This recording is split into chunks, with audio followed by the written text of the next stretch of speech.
Hello friends. स्वागत है आपका हमारे यूट्यूब चैनल आर के हिंदी कहानियों में। आज की कहानी है मायका, बेटियों का पावर हाउस। अमित जी की दो संतान हैं, बेटा अंकित और बेटी गुनगुन। अंकित गुनगुन से 6-7 साल बड़ा है। घर में सब कुछ हंसी खुशी चल रहा था, मगर 5 साल पहले अमित जी की पत्नी सरला जी की तबीयत अचानक काफी खराब रहने लगी। जांच कराने पर पता चला कि उन्हें बड़ी आंत के कैंसर है, जो काफी फैल चुका है। काफी इलाज कराने के बाद भी उनकी हालत में कोई सुधार नहीं हुआ। जब उन्हें लगने लगा कि अब वो ज्यादा दिन जीवित नहीं रह पाएंगी, तो एक दिन अपने पति से बोली, मैं अब ज्यादा दिन जीवित नहीं रहूंगी। गुनगुन तो अभी 15-16 वर्ष की है और घर संभालने के लिहाज से अभी बहुत छोटी है। मैं अपनी आंख बंद होने से पूर्व इस घर की जिम्मेदारी अपनी बहू को देना चाहती हूँ। आप जल्दी से अंकित की शादी करा दीजिए। अमित जी ने उन्हें बहुत समझाया कि वो जल्दी ठीक हो जाएंगी और जैसा वो अपने बारे में सोच रही हैं वैसा कुछ नहीं होगा। लेकिन शायद सरला जी को ये आभास हो गया कि अब उनकी जिंदगी की घड़ियां गिनती की रह गई हैं।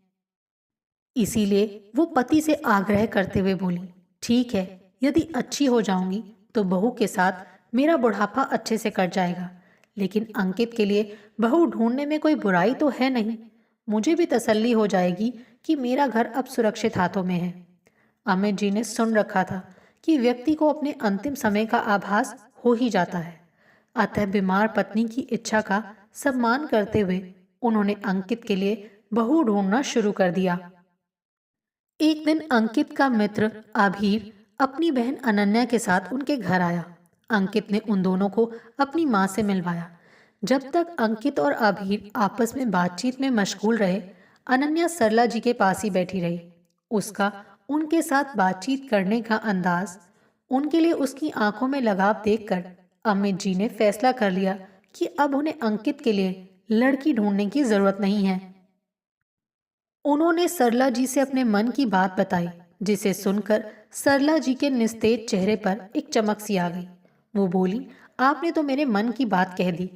अंकित को भी इस रिश्ते पर कोई आपत्ति नहीं थी।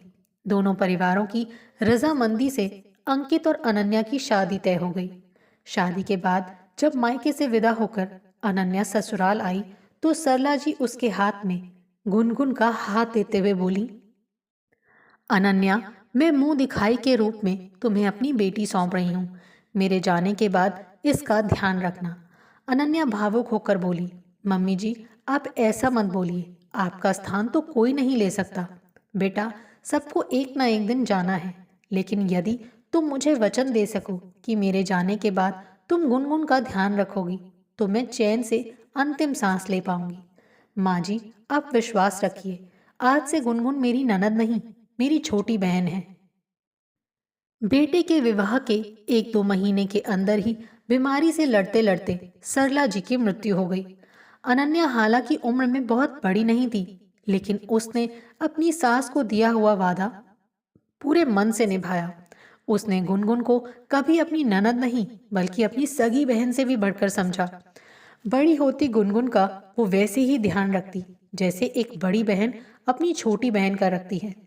वो अक्सर गुनगुन से कहती, गुनगुन, बड़ी भाभी, बड़ी बहन और माँ में कोई भेद नहीं होता।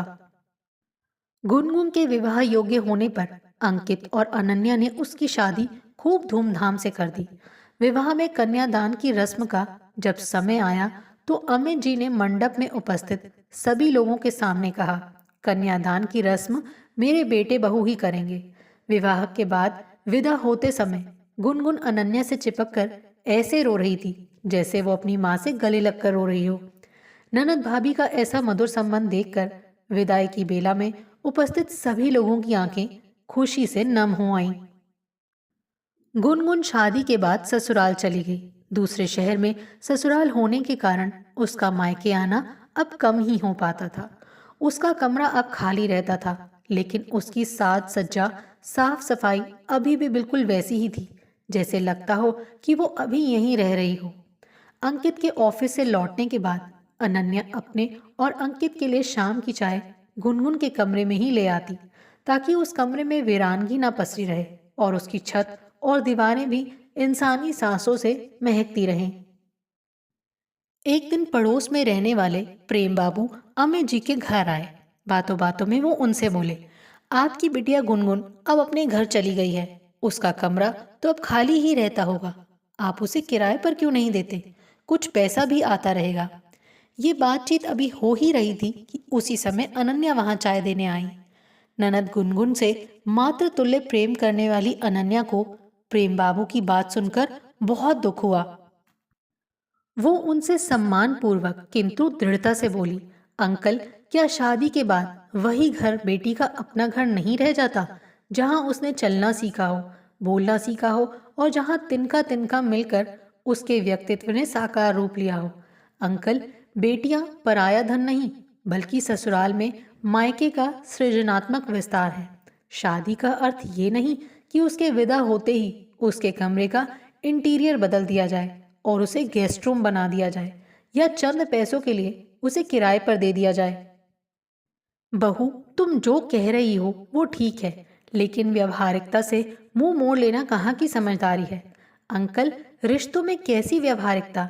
रिश्ते कंपनी की कोई डील नहीं कि जब तक क्लाइंट से व्यापार होता रहे तब तक उसके साथ मधुर संबंध रखो और फिर संबंधों की इतिश्री कर ली जाए।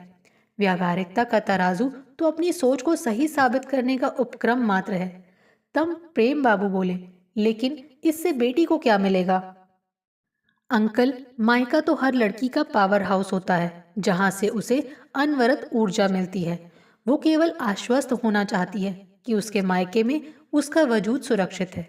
वो मायके से किसी महंगे उपहार की आकांक्षा नहीं रखती और ना ही मायके से विदा होने के बाद बेटियां वहां से चंद पैसे लेने आती हैं, बल्कि वो तो हमेशा बेशकीमती शुभकामनाएं देने आती हैं, हमारे संकटों को टालने आती हैं, अपने भाई भाभी व परिवार को मोहब्बत भरी नजर से देखने आती हैं। ससुराल और गृहस्थी के आकाश में पतंग बन उड़ रही आपकी बिटिया बस चाहती है कि विदा होने के बाद भी उसकी डोर जमीन पर बने उस घरौंदे से जुड़ी रहे, जिसमें बचपन से लेकर युवावस्था तक उसके अनेक सपने अभी भी तैर रहे हैं। इसीलिए हमने गुनगुन का कमरा जैसा था वैसा ही बनाए रखा है। ये घर कल भी उनका था और हमेशा रहेगा। प्रेम बाबू बोले, लेकिन कमरे से क्या फर्क पड़ता है? मायके आने पर उसकी इज्जत तो होती ही है। अनन्या बोली, अंकल, यही सोच का अंतर है। बात इज्जत की नहीं बल्कि प्यार और अपनेपन की है।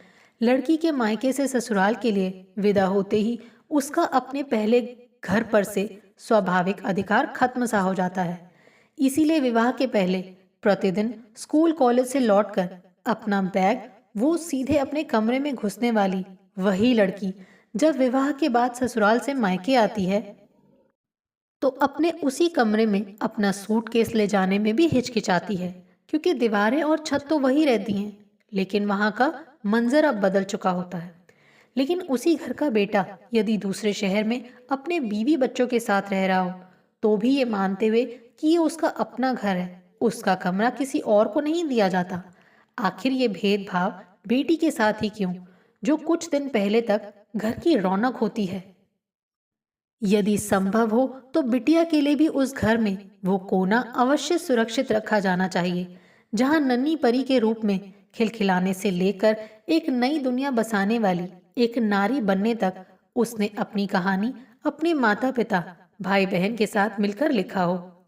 हर लड़की की पीड़ा को स्वर देती हुई अनन्या की दर्द में डूबी बात को सुनकर राम बाबू को एक बार की करंट सा लगा। उन्हें पिछले दिनों अपने घर में घटित घटनाक्रम की याद आ गई, जब उनकी बेटी अमोली अपने मायके आई थी। वो बोले, बहू, तुमने मेरी आंखें खोल दी।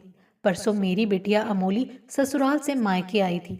यहाँ आने के बाद उसका सामान उसके अपने ही घर के ड्राइंग रूम में काफी देर ऐसे पड़ा रहा, जैसे वो अमोली का नहीं बल्कि किसी अतिथि का सामान हो। बेटा अपना बेटी पर आई जैसी बात को बचपन से अब तक सुनते आए, हमारी मनोभूमि वैसी ही बन जाती है। और इसी भाव ने अमोली को कब चुपके से घर की सदस्य से अपने ही घर में अतिथि बना दिया। उस मासूम को पता ही नहीं चला। पता नहीं क्यों मैंने उसका कमरा किसी और को क्यों दे दिया। यदि गुनगुन की तरह अमोली का कमरा भी उसके नाम सुरक्षित रहता तो वो भी पहले की भांति सीधे अपने कमरे में जाती। जैसे कॉलेज ट्रिप से आने के बाद वो सीधे अपने कमरे में अपनी दुनिया में चली जाती थी। ये बोलते हुए उनकी आंखें भर आईं और गला अवरुद्ध हो गया। वो रुमाल से अपना चश्मा साफ करने लगे। अनन्या तुरंत उनके लिए पानी का ग्लास ले आई। पानी पीकर गला साफ करते हुए राम बाबू बोले, बहू, उम्र में इतनी छोटी होने पर भी तुमने मुझे जिंदगी का एक गहरा पाठ पढ़ा दिया। मैं तुम्हारा शुक्रिया कैसे अदा करूं? अनन्या बोली, अंकल, यदि आप मुझे शुभकामनाएं स्वरूप कुछ देना चाहते हैं तो आप घर जाकर अमोली से कहिए कि तुम अपने कमरे को वैसे ही सजाओ जैसे तुम पहले किया करती थी। मैं आज बचपन वाली अमोली से फिर से मिलना चाहती हूँ। यही मेरे लिए आपका उपहार होगा। प्रेम बाबू बोले, बेटा, जिस घर में तुम्हारे जैसी बहू हो वहां बेटी या ननद को ही नहीं बल्कि हर किसी को रहना पसंद होगा। और आज से अमोली का पावर हाउस भी काम करने लगा है। वो उसे निरंतर ऊर्जा देता रहेगा। प्रेम बाबू की बात सुनकर अमित जी और अनन्या मुस्कुरा पड़े। खुशियों के इंद्रधनुष की रुपहली आभा अमित जी के घर से प्रेम बाबू के घर तक फैल चुकी थी। आपको हमारी ये कहानी कैसी लगी, प्लीज कमेंट करके जरूर बताइए। अगर आप इस चैनल पर नए हैं तो इसे सब्सक्राइब करें और शेयर करें। Thank you.